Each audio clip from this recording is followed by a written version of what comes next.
Olá, hoje a nossa aventura na descoberta da química vai pela eletrosfera. Nós queremos desvendar os mistérios da eletrosfera. Nós sabemos que os átomos, que formam a matéria, eles se unem e essa união vai encostar uma eletrosfera na outra. Então é importante que a gente conheça como é essa eletrosfera. A princípio, os químicos achavam que os elétrons giravam aleatoriamente na eletrosfera, em órbitas circulares, elípticas, não é? Com a ajuda do físico Niels Bohr, ele vai quantizar a eletrosfera. Então, nos seus estudos, ele percebe que cada elétron tem uma energia própria, diferente. Então, cada elétron gira numa órbita específica, dependendo dessa energia. Então, nós vamos pegar a eletrosfera e dividir em camadas, níveis de energia. Hoje em dia, nós conhecemos por volta de 116 elementos químicos. E esses 116 elementos possuem até 7 camadas. Então, vamos dar uma olhada nessas camadas. A camada K foi atribuída a ela o valor 1. A camada L é a número 2, a M é a 3, a N é a 4, a O a 5, a P é 6, a Q é 7. Então, nós sabemos que quem mora nessa eletrosfera são os elétrons. Será que eu posso colocar quantos elétrons eu quiser nessas camadas? Não. Existe um número máximo de elétrons por camada. Então, os nossos amigos físicos contribuem com isso e nos dão esses números. Vamos ver qual é o número máximo de elétrons por camada. A camada K comporta no máximo 2 elétrons, a L 8, a M 18, a N 32, a O 50, a P 72 e a Q 98. Esses valores são valores teóricos, não é? Nós não usamos esses números no dia a dia. Para os elementos que nós conhecemos hoje, esses 116, os valores que nós usamos e conhecemos são o 2, 8, 18, 32, 32, 18 e 8. Esses valores você deve guardar, memorizar. Então nós já temos 7 camadas, conheço o número de elétrons por camada. Agora, uma camada ainda é uma região muito grande. Se você se lembra, a eletrosfera ela é 10.000 vezes maior que o tamanho do núcleo. Então, é uma região muito grande no átomo. Então, nós dividimos essa região imensa em 7 níveis de energia. Esses níveis são regiões ainda grandes. Então, dentro desses níveis, dessas camadas, existem os subníveis, subcamadas. Hoje em dia, nós conhecemos 4 subníveis. O S, P, D e F. O subnível S ele comporta no máximo 2 elétrons, o P 6, o D 10 e o F 14. Então nós já temos camadas, elétrons por camadas, os subníveis, elétron por subníveis. Nós vamos associar esses valores e construir uma tabelinha para a gente mapear a nossa eletrosfera. Então vamos ver uma tabelinha organizando elétrons nas camadas e subníveis. Então a camada K, que é a número 1, ela comporta no máximo 2 elétrons. Para acomodar esses 2 elétrons, eu preciso de um subnível S. A camada L comporta 8 elétrons. Para acomodar os 8 elétrons, eu preciso do subnível S e P. A camada M comporta 18 elétrons. Então, para acomodar os 18 elétrons, o subnível S, o P e o D. A N 32 elétrons. Para acomodar os 32, S, P, D e F. A O também 32, então S, P, D, F novamente. A P 18, S, P, D. E na Q 8, S, P. Então nós temos nossa eletrosfera mapeada, não é? 6 camadas, subníveis. Agora, quem mora aí dentro? Não são os elétrons? Então, será que quando nós vamos criar o átomo, somos deuses, vamos criar o átomo? Eu pego um punhadinho de elétrons e simplesmente lanço na eletrosfera, onde eles caírem, caiu. Não, não funciona assim. O nosso átomo é um misto de matéria e energia. O próprio elétron é esse misto, matéria e energia. Então, na hora de se colocar os elétrons na eletrosfera, tem que se obedecer uma ordem de energia crescente para que esse átomo seja o mais estável possível. Agora, qual é essa ordem de energia crescente? Quem vai nos ajudar com isso é o Linus Pauling. O Linus Pauling constrói, então, um diagrama que nos dá essa ordem de energia crescente dos subníveis. Essas diagonais são o resultado do estudo do Linus Pauling.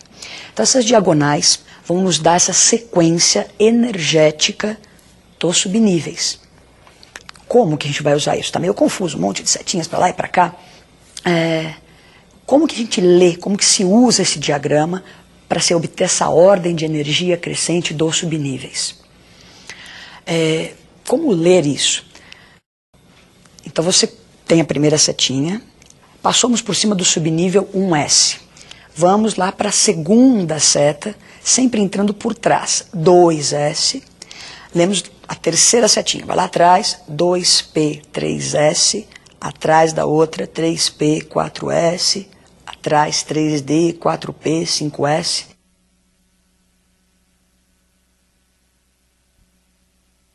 Então, essa sequência que nós estamos falando aqui é a sequência energética, a ordem de energia crescente subnível por subnível. Feito isso, a gente vai ter uma linha que mostra essa ordem de energia. Então, como é que ficou essa linha?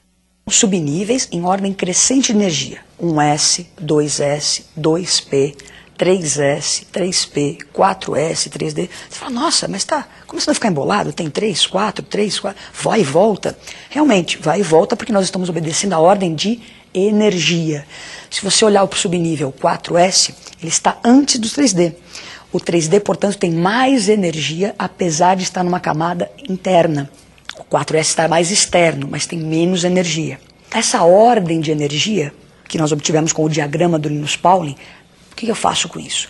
Eu consigo fazer a configuração, a distribuição eletrônica. Pegar um punhadinho lá de elétrons que tem um elemento e distribuí-los na eletrosfera. Então nós vamos ver um exemplo, o exemplo do boro. O boro tem número atômico 5, então ele tem 5 elétrons na sua eletrosfera. Então, tenho 5 elétrons na minha mão e vou distribuí-los. 1s2, o que é isso? 2 elétrons no subnível S da primeira camada. Então, eu já coloquei esses 2 elétrons. Importante que você saiba ler isso, né? Então, 1 indica a camada, a letrinha S é o subnível e esse 2 que parece o expoente é o número de elétrons. Então, já coloquei 2 elétrons. Próximo subnível é o 2s. Então, 2s, no S cabem 2 elétrons, coloco mais 2 elétrons. Então, 2s2. Então, 2 elétrons no subnível S da camada 2. Por enquanto, eu coloquei 4 elétrons. Ainda falta 1. O próximo subnível é o 2p. Só que o subnível P cabem 6 elétrons. Só que 6 é o valor máximo. Eu não tenho 6 elétrons para colocar aí. Já coloquei 4, tenho só 1 elétron na minha mão. Então, eu vou completar com um só. Como que a gente usou o diagrama de Linus Pauling? Ele me deu a sequência para você distribuir os elétrons, então, na eletrosfera. Você não pode, em momento algum, pular essa sequência de energia. Você vai preenchendo subnível por subnível e só pode alterar o valor no último subnível, naquele mais energético. Você pode colocar um pouco menos do que o valor máximo. Nós vamos ver agora um exemplo um pouquinho mais complicado, o exemplo do ferro. Então, o ferro tem número atômico 26. Então, a sua distribuição, primeiro em ordem energética, 1s2, 2s2, 2p6. Está vendo que aí nós colocamos o subnível P com 6 elétrons. Eu tenho 26 elétrons para distribuir. Então, no 6, subnível P, cabem 6 elétrons. Eu completei o subnível P. Até aí, 2p6, eu já coloquei 10 elétrons. Então, continuo na ordem de energia. 3s2, 3p6... 4s2, prestem atenção, olha, ordem de energia. Então veio 4 antes do 3D. Então 4s2, nesse momento ele já colocou 20 elétrons. O próximo subnível é o 3D. E no D cabem no máximo 10. Só que para completar os 26 só me restam 6 elétrons. Então eu vou lá e coloco 6 nesse último subnível. Esse subnível 3D6 ele é muito importante, é o subnível mais energético. Esse subnível mais energético é uma forma, nenhum outro elemento. Se você mudar o número atômico, vai mudar aquele finalzinho ali. Então esse 3D6 é uma outra forma de você identificar o elemento ferro. Então o subnível mais energético é uma forma de se identificar o elemento. Agora nós vamos fazer uma outra distribuição, vamos reorganizar isso que nós fizemos. Então, reorganizando a bagunça, nós vamos pegar essa distribuição que está em ordem de energia e agrupar os subníveis por camadas.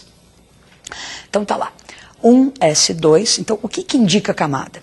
Lembra que este número está na frente da letrinha S lá. Então, 1, o 2, o 3, que indica a camada. Então, eu quero agrupar por camada. Então, quem ficou na camada 1? 1s2. Quem está na camada 2? O 2s2, o 2p6. Quem está na camada 3? 3s2, 3p6 e 3d6. Você não altera valor algum. Você está reorganizando por camadas. E, finalmente, o 4s2. Essa distribuição a gente pode chamá-la de geométrica. Então ela me dá as camadas, subníveis por camadas. Esse 4s2 ele é importante porque ele está representando ali a camada mais externa.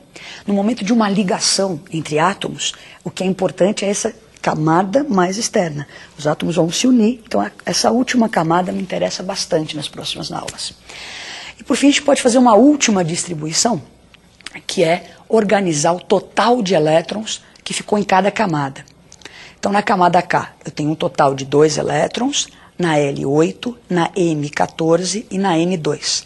Essa camada N, que é a última camada do átomo de ferro, é chamada de camada de valência. Nós aprendemos como distribuir os elétrons na eletrosfera. Então, desvendamos os mistérios, sabemos que tem níveis, subníveis, uma ordem para se colocar esses elétrons. Então, agora a gente já está apto a fazer um exercício. Então, exercícios comuns de vestibular, né? Nós vamos dar uma olhadinha nesse exercício. Um estudante apresentou a seguinte distribuição para o átomo de bromo. Lembrando que alguns vestibulares, eles dão a tabela periódica ao começo da prova, então o número atômico do bromo estava disponível, ele é 35. Então nós temos aí 1s2, 2s2, 2p6, 3s2, 3p6, 3d9, 4s2, 4p6. O que está perguntando esse exercício? Houve incorreção no número de elétrons de que subníveis? Então ele deu uma distribuição e está perguntando o que está errado ali. No D, no P, no S, o que aconteceu? Agora vamos para a resolução desse exercício. Então nós vamos fazer a distribuição primeiro, sempre em ordem de energia. Então nós vamos ter 1s2, vamos distribuir os 35 elétrons em ordem energética. 1s2, 2s2, 2p6, 3s2, 3p6, 4s2, 3d10, 4p5. Reorganizando na ordem geométrica, nós vamos ter lá a camada 1, a 2, a 3 e a 4, que é como está no exercício, a ordem geométrica. Então você observa o quê? Onde houve erro? No subnível 3D e no 4P. Então a alternativa A. Então por hoje é só, desvendamos aí os mistérios da eletrosfera e até a próxima.